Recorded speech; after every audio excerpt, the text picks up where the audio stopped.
la valeur dans les différents repères. Donc si ça est terminé, nous allons finir un peu le rappel sur le vecteur position et les vecteurs position, vitesse et accélération. Nous allons passer maintenant aux différents mouvements, c'est-à-dire mouvement circulaire, mouvement circulaire, mouvement rectiligne uniforme et mouvement rectiligne uniformément varié. Donc nous allons commencer sur le mouvement rectiligne uniforme. Donc mouvement rectiligne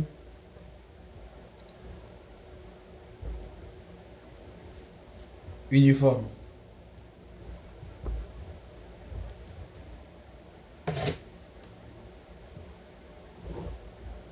Alors, quelles sont les caractéristiques d'un mouvement rectiligne uniforme? Comment on peut définir un mouvement rectiligne uniforme?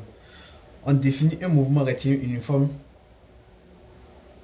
comme étant un mouvement dans lequel le vecteur accélération égale à 0, le vecteur vitesse égale à une constante et le vecteur position s'écrit comme V0 T plus OM0, c'est-à-dire le vecteur position à l'état initial. Donc voici un peu comment nous pouvons définir le mouvement rectiligne uniforme. Alors, quelles sont les équations horaires? Équation horaire d'un mouvement rectiligne uniforme.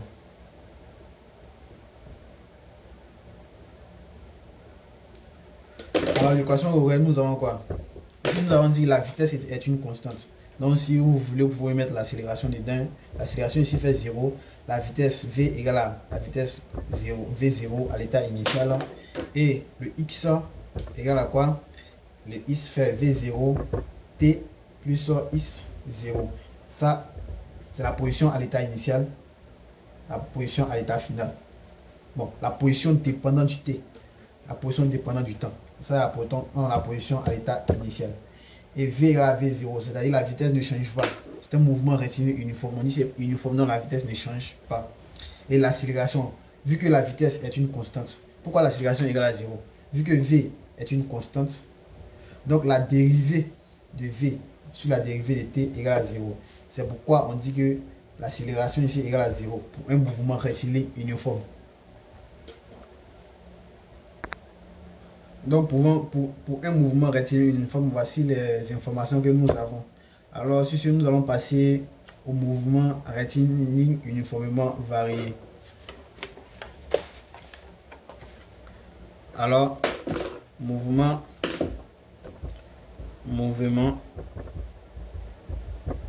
rectiligne uniformément varié.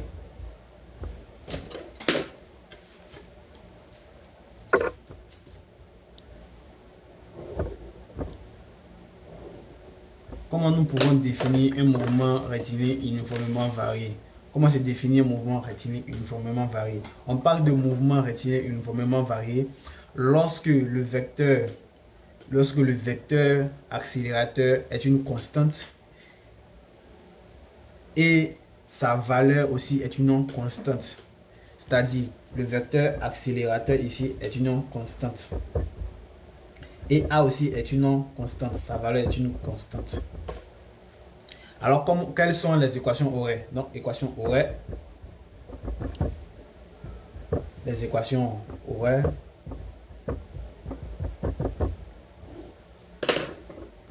Les équations horaires, nous pouvons dire quoi ici? Nous pouvons dire quoi? La vitesse sur un axe égale à quoi? L'accélération sur cet axe plus la vitesse initiale.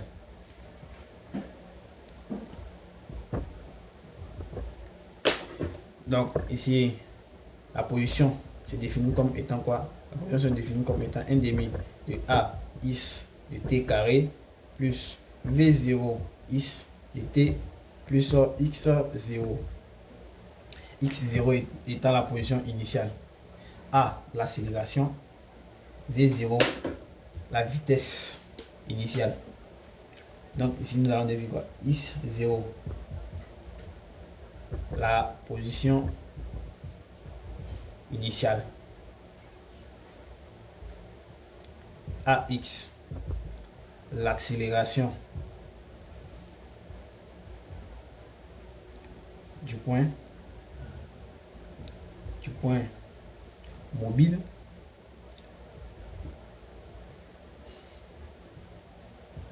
V0x, la vitesse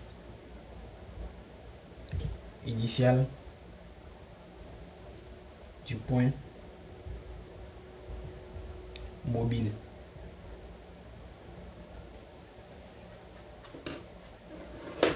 Alors nous allons voir ici les différentes caractéristiques d'un mouvement rectiligne uniformément varié. Alors nous avons une première relation qui est quoi? Dans une première relation qui est V1 de x au carré moins V0 de x au carré égale à 2 fois l'accélération, la position finale moins la position initiale.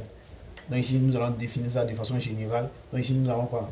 Vf au carré moins V0 au carré égale à quoi? 2 fois l'accélération fois la position finale moins la position initiale.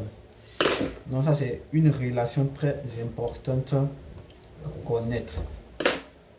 Et nous avons quoi encore?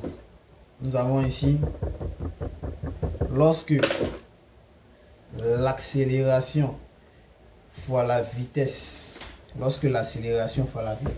est inférieure à 0, nous pouvons dire que quoi? Nous pouvons dire que le mouvement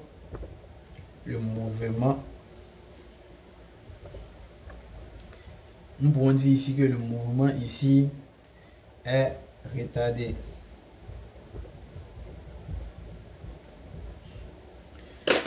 Maintenant, lorsque l'accélération fois la vitesse est supérieure à 0, nous pouvons dire que le mouvement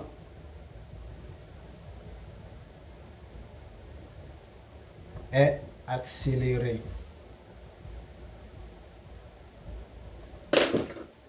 Donc, très important. Nous allons passer maintenant au mouvement circulaire uniforme. Mouvement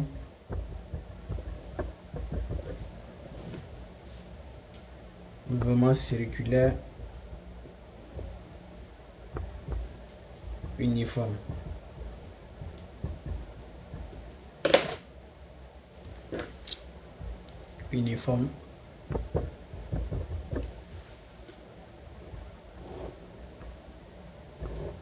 À quel moment nous pouvons parler de mouvement circulaire uniforme? Nous parlons de mouvement circulaire uniforme lorsque quoi? Lorsque deux points. La trajectoire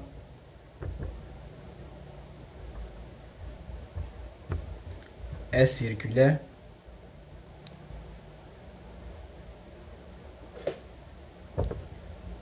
Le vecteur vitesse est constant. Alors, je tiens à vous préciser que tous les mouvements, tous les mouvements se passent dans la base de Freenet, dans le repère de Freenet, si vous voulez. Donc, nous allons travailler ici dans le repère de Freenet. Alors, nous allons repérer un point. Donc, repérage d'un point matériel.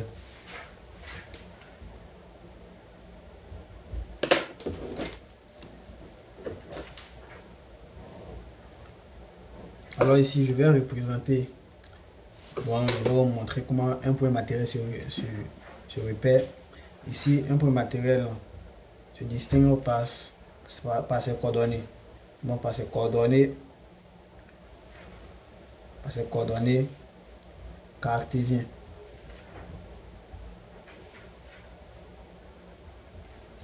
C'est-à-dire X et Y. Un point matériel se déplaçant sur un cercle a toujours deux coordonnées seulement, X et Y, par son abscisse.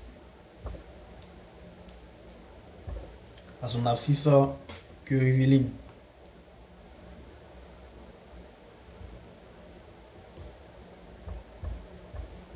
C'est-à-dire S. S ici qui égale à quoi?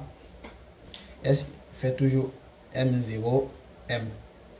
C'est-à-dire le vecteur M0, M. Par son quoi? Par son abscisse angulaire.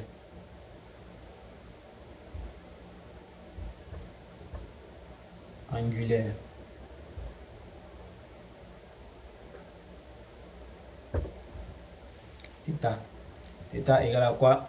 Theta égale à l'angle formé entre OM0 et OM. Donc ici, je vais représenter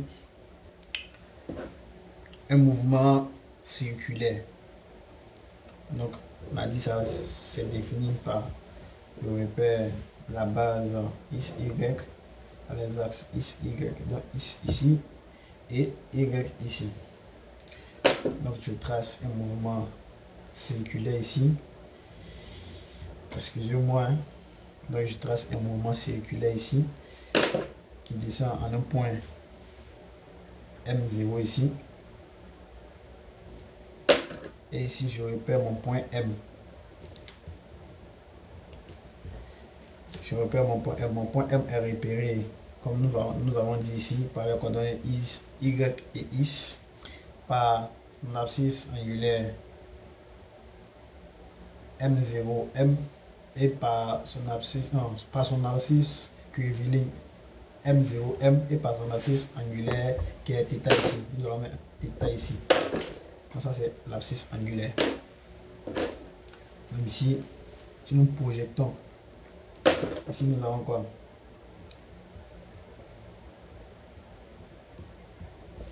Ici nous avons notre YM. Si nous projetons ici, nous avons notre quoi? Notre ISM.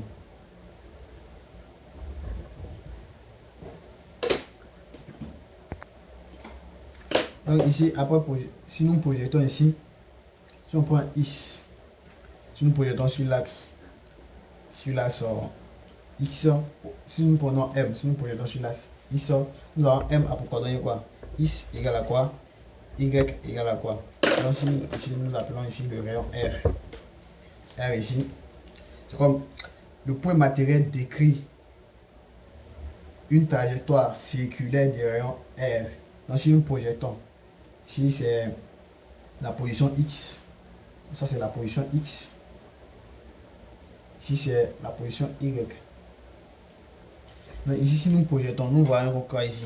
Nous voyons que le X ici fait le R cosinus θ. Et si nous prenons ici, tangente ici, côté sinus, sinus fait ce côté là sur tangente, sur R. Ici si nous prenons cosinus, cosinus fait ce côté là sur R. Donc si nous tirons X, or ce côté là fait X, X sur R égale à cosinus θ. Donc si nous tirons X, nous trouvons R cosinus θ. Et ici si nous prenons ce côté là, l'angle se retrouve ici, l'angle θ se retrouve ici. Donc si nous prenons ce côté là, ça va être sinus. Donc sinus θ égale à quoi? Sinus θ ici égale à quoi? Ça va être YM, ici c'est IM, M ici, YM sur R. Donc si nous tirons YM, nous aurons YM égale à quoi? Égale à R sinus θ. Ici maintenant nous pouvons passer au dérivé. Nous savons que quoi? Nous savons que la vitesse pour une trajectoire circulaire, c'est défini comme étant quoi? Comme étant v tau, suivant le vecteur tau.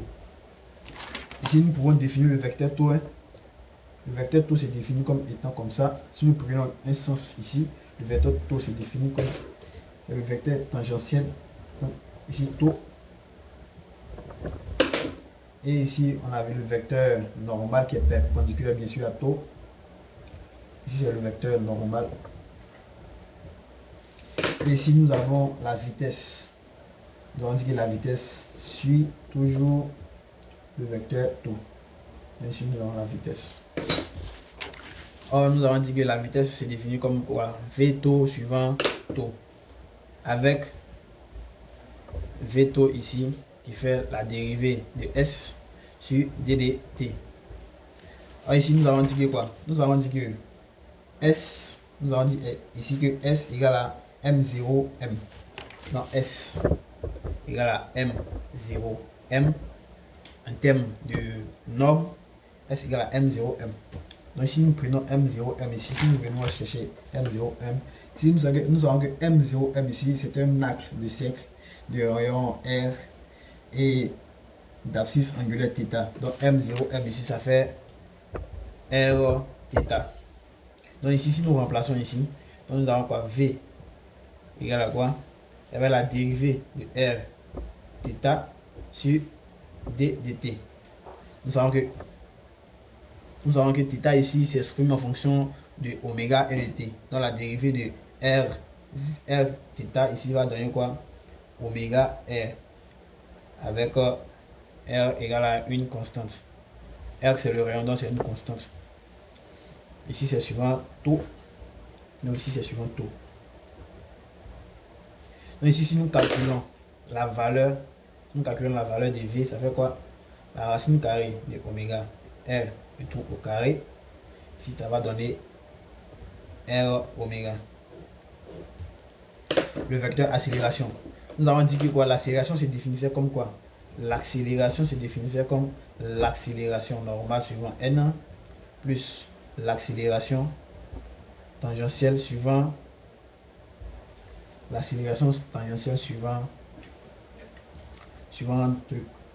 tau. Ici nous avons dit que l'accélération normale ici faisait quoi? Ça faisait v carré sur R, et l'accélération tangentielle faisait quoi? Ça faisait la dérivée carrée de S sur d dt. Donc ici ça faisait la dérivée carrée de S sur d dt. Encore, l'accélération tangentielle ici égale à quoi? Dérivée carrée de S sur d dt, qui fait quoi? Qui a la dérivée sur d dt de dérivée de S sur d dt. Or nous avons dit que quoi? La dérivée de ça, ça fait R oméga. Donc ça fait ici, ça fait la dérivée sur d dt de R oméga. R oméga égale à une constante.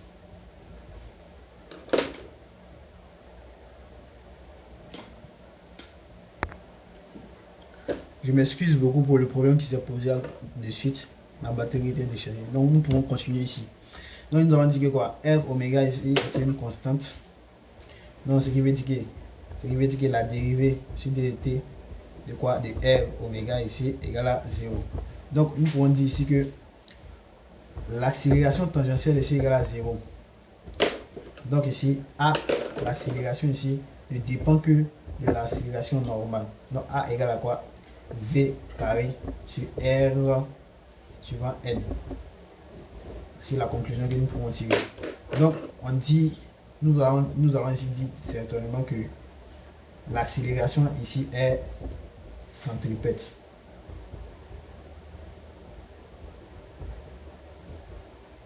C'est-à-dire l'accélération est dirigée selon le centre. Si nous voulons représenter ici l'accélération, on va représenter l'accélération dans ce sens-là. L'accélération ici est suivant N. Si l'accélération est suivant N ici. Accélération A. Alors je crois que c'est tout pour aujourd'hui. Merci de m'avoir suivi. N'oubliez pas de vous abonner, de partager la vidéo et de vouloir bien réviser. Dans la prochaine séance, nous allons passer aux exercices sur le chapitre